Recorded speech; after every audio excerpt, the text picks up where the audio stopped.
She snapped her fingers, didn't call him by name, didn't look him in the eye, just pointed toward the piano tucked beneath a faded portrait of Bessie Smith and said, "Come on, let's see what you've got." The room went still, like it used to when a storm was coming. August Jeremiah Fields stood by table 10, dish towel over one shoulder, 65 years old and long past the age of being summoned like a houseboy. But he didn't say a word. Not yet. Just stared at her with the calm that Southern men learn when the world watches them too long and too little at once. This was Natchez, Mississippi, the kind of town where memory lives in oak trees and old wounds, the kind where a black man at a piano isn't entertainment. It's history calling itself home. She thought she was being playful, but August heard it for what it was, a test. And when he set down the tray and walked, slow, sure, no apology in his step, the whole room turned, not to see if he could play, but to see if she had any idea what she'd just awakened. She didn't, but they were all about to find out, not through a speech, not through a raised voice or some grand gesture made for attention. They were about to witness something much quieter and far more dangerous to a room so sure of itself. August Jeremiah Fields didn't move like a man looking to prove something. He moved like someone who'd been holding on to something for far too long, and in that silence, between the woman's challenge and his slow, measured steps, there was a kind of electricity that older folks recognized deep in their bones, the kind that came before a thunderstorm, or a truth finally told. He stepped away from the tables, away from the linen napkins folded with precision, away from decades of being unnoticed unless a refill was late or a steak came out too pink. And still, he said nothing. You could hear the subtle shift of the room breathing him in for the first time, not as staff, not as a service, but as a presence. August walked with the kind of grace only earned through struggle. His posture spoke before he did, shoulders slightly stooped from years in kitchens and storerooms, but still square. His hands, dark and broad, no longer quick like they were in his 20s, but steady, strong. Hands that had buried his father, held his newborn daughter, and once, long ago, touched the keys of a baby grand in a dusty church off Highway 61, when folks still called him by his full name and believed music could move heaven itself. That piano, sitting at the edge of the room like an old witness, had been there long before the new management took over. It wasn't just furniture for August. It was sacred ground. It had lived longer than most men in the room. He remembered when it was wheeled in, back when the club was still a meeting spot for local laborers who drank cheap beer and played dominoes until midnight. It had a tone too sharp in the middle keys and a pedal that stuck when the weather changed. But August knew its language. He had spoken fluently once. He hadn't touched it in years. Not since the funeral. Not since the weight of life pushed music out of his fingers and replaced it with shifts and silence. But something had broken loose tonight. Not because of her, the woman with the manicured nails and laughter meant to slice, but because of what her voice had stirred in everyone else. At that moment, August wasn't walking toward the piano. He was walking toward the version of himself that had been waiting in the corner all along. People say it's pride that drives a man to answer disrespect. But this wasn't pride. This was a memory. This was resurrection. As he reached the piano, the bench gave a small creak beneath him, like it too remembered the last time. He placed both hands on the keys, not like a performer preparing to dazzle, but like a preacher laying hands on scripture. And the room, once full of noise and bourbon and half-hearted stories, held its breath, not for entertainment, but for absolution. They didn't know what was coming, but they would. She had expected something amusing, maybe even pitiful, a clumsy tune, a halting gospel chord or two, something she could laugh about later over another round of drinks. She leaned back in her chair, swirling the last of her Chardonnay, smirking as if she'd just placed a harmless bet she was sure to win. What she didn't understand, and what the room was beginning to sense, was that this wasn't a game. August didn't play with flair. He didn't need to. There was no showmanship in the way his fingers moved, just clarity, precision, grace. The first notes that floated from the piano weren't loud. They weren't even polished, but they were deliberate, worn, weathered, holy. It was the sound of wood and sweat and gospel, the sound of Sunday mornings when the church was too full for anyone to pretend. It was the sound of his mother's voice humming while she braided his sister's hair on the front porch, of his father tapping his boot heel to rhythms long before they were written down. The melody, low and aching, swept through the room like a warm wind before rain. It wasn't a song they recognized, not one from the radio or jukebox, but it carried something ancient in it, something American, something Southern. At first, no one moved. Even the waitstaff froze mid-step. Something about the way August sat, solid, centered, told them this wasn't background music. This was testimony. He wasn't playing the piano. He was telling it a secret, and they were eavesdropping on something sacred. The woman at table 6 shifted in her seat. Her smirk faltered. She reached for her glass again, only to realize it was empty. The laughter at her table had faded. She glanced at her friends, but no one met her eyes.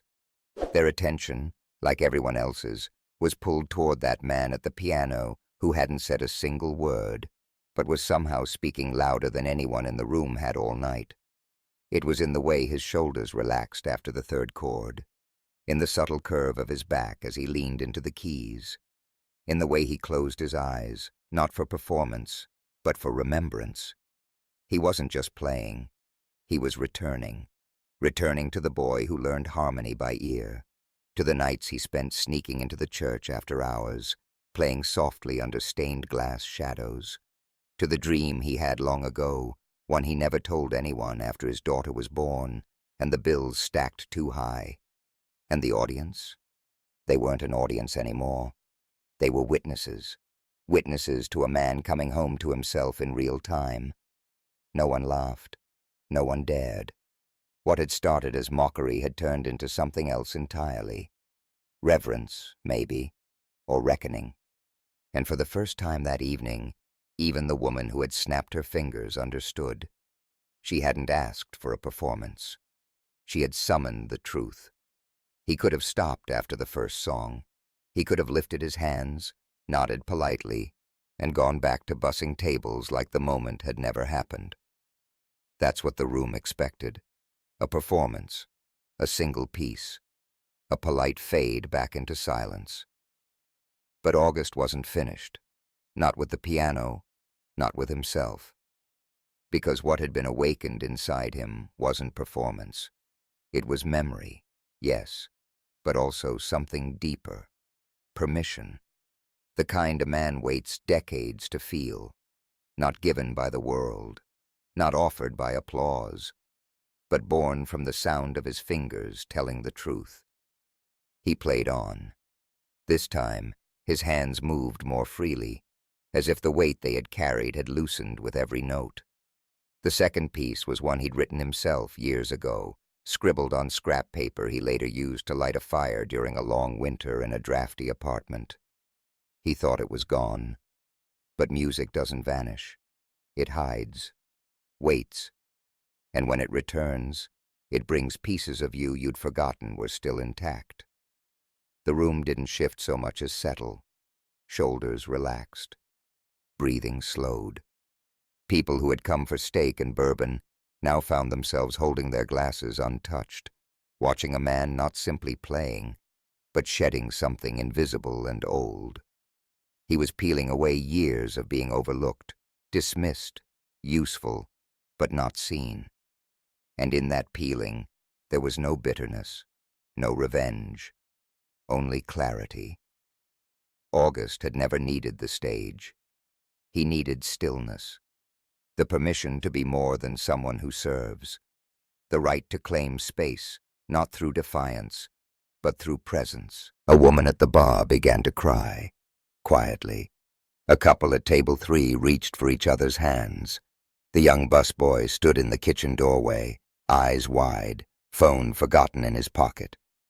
The owner, who had never heard August say more than, "Yes, sir," suddenly saw him as someone far more than reliable. August didn't look up. He wasn't playing for them. Not really. He was playing for the boy who once believed he'd make records, for the man who walked away from it all without slamming a door, for the version of himself who learned to carry silence because it was safer than asking to be heard. And somewhere in the middle of that second song, something changed. Not in him. In them. The people in that room began to sit differently, not as spectators, but as students, learning what grace sounds like when it's not begging for applause, witnessing what power looks like when it refuses to wear a costume. By the time August lifted his hands from the keys, the silence was heavy with something more than awe. It was understanding, the kind that arrives too late to undo the insult, but just in time to learn from it. And still, he said nothing. He simply stood, nodded once, and walked back toward the kitchen, his spine a little straighter, his shadow longer than when he'd left. The room didn't erupt into applause, no standing ovation, no whistles or cheers. Just silence, the kind that doesn't ask for permission, the kind that hangs in the air like truth, too dense to be ignored. August walked away from the piano the way he had approached it, without ceremony. And yet, everything had changed. He didn't return to the back like nothing had happened. Not really. He moved through the restaurant like a man walking through a house that had once been locked to him, now suddenly open. Every step he took back toward the kitchen carried a new weight, lighter somehow, and heavier too, lighter with release, heavier with the awareness of being seen. People watched him pass, not out of curiosity now, but out of quiet recognition, the kind that comes when someone rewrites what you thought you knew. They hadn't just seen a man play the piano. They had seen a man return to himself. And in doing so, they had been invited, no, challenged, to wonder what parts of themselves had been buried too. The woman who had snapped her fingers didn't meet his gaze when he passed her table. Her face had lost its sheen. What lingered instead was something less polished, more real. She didn't speak. She didn't need to. Sometimes, silence is an apology too. Back in the kitchen, the clatter of dishes had softened. The other staff didn't say much. They didn't need to. One of the younger waiters simply looked up and nodded, not out of pity, not even respect. Something deeper, like he'd just watched someone show him what survival could sound like when it didn't flinch or fold. August didn't linger. He didn't bask in the shift. He returned to his station, rinsed his hands, and folded a towel over his shoulder. But something in the air around him had altered. His presence filled more space now, not louder, not bigger, just undeniable. Later that night, after the chairs were stacked and the lights dimmed to their evening hush, he returned to the piano, not to repeat the moment, not to hold on to it, just to acknowledge it. The bench creaked beneath him again as he sat, but this time it felt like an invitation, not memory. He played a few quiet bars of something only he would recognize, half him, half thought, wholly his. And when he closed the lid gently over the keys, it wasn't the end of something. It was a quiet vow. Outside, the town slept beneath a slow Mississippi sky, unaware that inside a small restaurant with a worn-out piano, something had been restored. Not fame, not legacy, just a man, standing taller in his skin. It wasn't triumph that lingered in the room that night. It was dignity. And that, unspoken, undeniable, unforgettable was enough. Word traveled slowly, but it traveled, Not through headlines or social media posts. Nothing viral, nothing loud. Just whispers passed from table to table, from staff to regulars, from the kitchen to the sidewalk. People spoke of it the way Southerners speak of hurricanes that barely missed them, or preachers whose sermons didn't come from notes. You had to be there. That's what they said. You just had to be there. By the following week, a quiet shift had taken hold. The regulars, those who usually came in asking for extra gravy or a booth by the window, began to linger longer. Their conversations softened. The woman who always ordered shrimp and grits asked about the man at the piano. Was he classically trained? Did he used to perform? Did he give lessons? She didn't know how to ask what she wanted to know. How could someone carry something so extraordinary and keep it so quiet? August didn't speak much about that night. When asked, he'd shrug and say the keys were just waiting. But his co-workers noticed the difference. He stood a little straighter now, took his time. People who'd walked past him 100 times without truly seeing him now looked up, held eye contact. Some smiled in a way that said, "I saw it. I saw you." A local music teacher came by one afternoon and left a card folded beneath a napkin. "If you ever want to sit in on a class," it read, "the kids could use someone like you." August tucked it into his pocket without comment, but later that night he pulled it out again, reread it, and left it on his nightstand like a bookmark between 2 unwritten chapters. One evening, a young man approached him near the ice machine, nervous, maybe 21, hat in hand.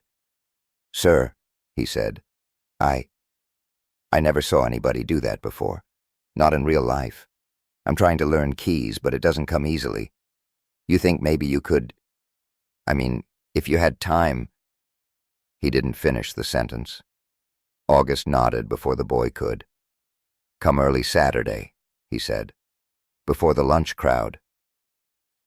That Saturday, they sat side by side at the piano. August didn't speak much, just showed him how to feel the weight of a note before pressing it.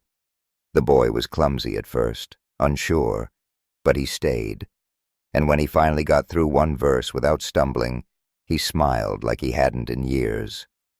August just nodded and said, "That's how it begins." He wasn't seeking a second act. He wasn't chasing applause.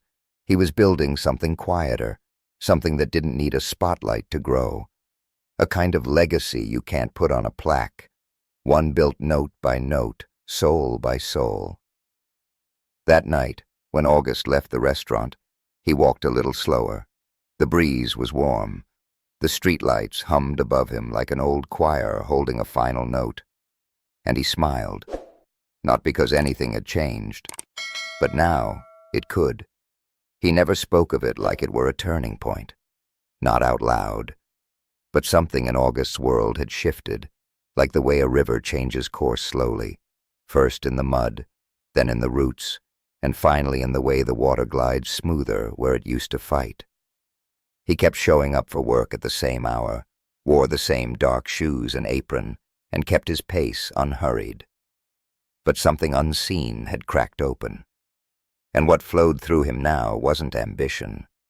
It was peaceful. He started arriving early, not just to prep, but to sit with the piano. Not every day.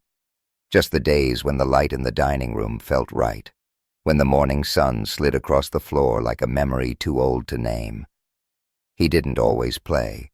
Sometimes he just sat, eyes closed, hands resting on the wood as if listening to what was left unsaid the night before. The other staff grew used to it, his small ritual of returning. Nobody interrupted. It became part of the rhythm of the place, like the hum of the cooler or the smell of coffee grounds warming on the burner. It made the restaurant feel less like work and more like something shared. People started asking for him by name. "Mr. Fields," they'd say, not the older man or the one in the back, just Mr. Fields. Parents brought their children over to shake his hand. A minister invited him to a community dinner. He was offered the mic, politely declined, and played 2 hymns at the end anyway. No announcements, no introduction, Just a few notes on a borrowed keyboard and a room of full hearts and damp eyes. One afternoon, an envelope arrived at the front desk. No return address. Inside, a photograph, grainy but unmistakable. A black and white snapshot of August at 16, seated at a piano, head down, mid-note. On the back, "You were born for this, still are." He never figured out who sent it. Maybe someone from the church. Maybe nobody he knew. He pinned it behind the kitchen door, right above the spice rack, and though life didn't change in the dramatic ways stories sometimes promise, he didn't quit, didn't tour, didn't find himself on television. Something far more precious happened. He began to allow joy to return, in quiet, unexpected ways. He whistled while sweeping. He let the young dishwasher play a few notes before closing. He laughed more, sometimes full-bellied, as if decades of silence had finally run out of places to hide. He hadn't reclaimed a spotlight. He'd reclaimed space, within himself, within his history, within the walls of a room he had once forgotten who he was. And that's what dignity does. It doesn't arrive with noise. It settles in slowly, like a second sunrise you almost missed. It doesn't erase what came before. It simply says, "I'm still here, and I'm not leaving again." Most people in that town wouldn't be able to tell you exactly what had changed after that night. The restaurant still served the same cornbread. The light still flickered over table 9. The specials board still leaned a little to the left, just like it always had. But something beneath the surface, something unspoken had shifted, and everyone who had been there felt it, even if they didn't have the words. It wasn't just that August had played the piano. It was that he had revealed something most folks didn't expect to find in a man like him. Grace without performance, depth without demand, presence without apology. And once you've seen someone fully, you can't go back to pretending you haven't. That's what lingered. The woman who had started it all, the one with the glass of Chardonnay and the laugh meant to draw attention, came back 2 weeks later, alone. She didn't ask for the piano. She didn't snap her fingers. She sat quietly near the window, ordered sweet tea, and kept her eyes low. When August passed her table, she said, "Thank you." Just that. Softly. Not seeking redemption, not hoping to undo the moment. Just a small acknowledgement that she had witnessed something she didn't understand at the time. That she now carried it, whether she liked it or not. August nodded. Not with forgiveness. He didn't owe her that. But with recognition. Because sometimes growth doesn't arrive in confessions. It shows up in small shifts, in the willingness to sit with discomfort and not run from it. From then on, people didn't look at August as the background anymore. They asked his name. They waited for his opinion on the playlist or the gumbo or the weather. Not because they pitied him, because they respected him. They knew now. The man behind the apron held something vast. And maybe they wondered what quiet treasures others around them had kept hidden, waiting for a crack in the world to let them through. Young people came more often. Musicians who had heard whispers about the night August played. They didn't ask him for autographs or to repeat the magic. They came just to be near it, to understand how a man could carry such weight with such stillness. How could he play without needing to be celebrated? And August? He didn't seek a legacy. He didn't post photos or record an album. He just lived, more fully than he had in years. He played when he felt it, taught when someone asked, laughed more often, sat a little longer at the end of his shifts. Sometimes he'd pause at the piano, run a hand across the keys, and keep walking. Not because he didn't have more music left, but because for once, he didn't have anything to prove. In a world too quick to look past the quiet ones, August had reminded them of something essential. That not every song needs a stage. Some are meant to live in rooms, in people, in moments that don't make headlines, just history. Some moments don't ask to be remembered. They simply refuse to be forgotten. August didn't walk to that piano to prove a point. He walked because something sacred stirred inside him, a part of himself he'd buried beneath years of quiet labor, grief, and grace. And when he played, he didn't just reclaim his voice. He reminded the room, perhaps reminded us all, that there is no such thing as ordinary when someone dares to live their truth. That night wasn't about applause. It wasn't about changing minds. It was about one man choosing to show up, wholly, in a world that so often prefers we stay small. If you had been there, would you have heard him? Not just the music, but the meaning. If you were in his shoes, what would you have done? I hope his story met you somewhere quiet, somewhere honest. I hope it made you feel something worth keeping. And if it did, if something stirred in your chest, even for a moment, remember to like and subscribe to our channel for more inspiring stories, meaningful stories just like this. I truly look forward to reading your comments. Every word you share is a spark that fuels me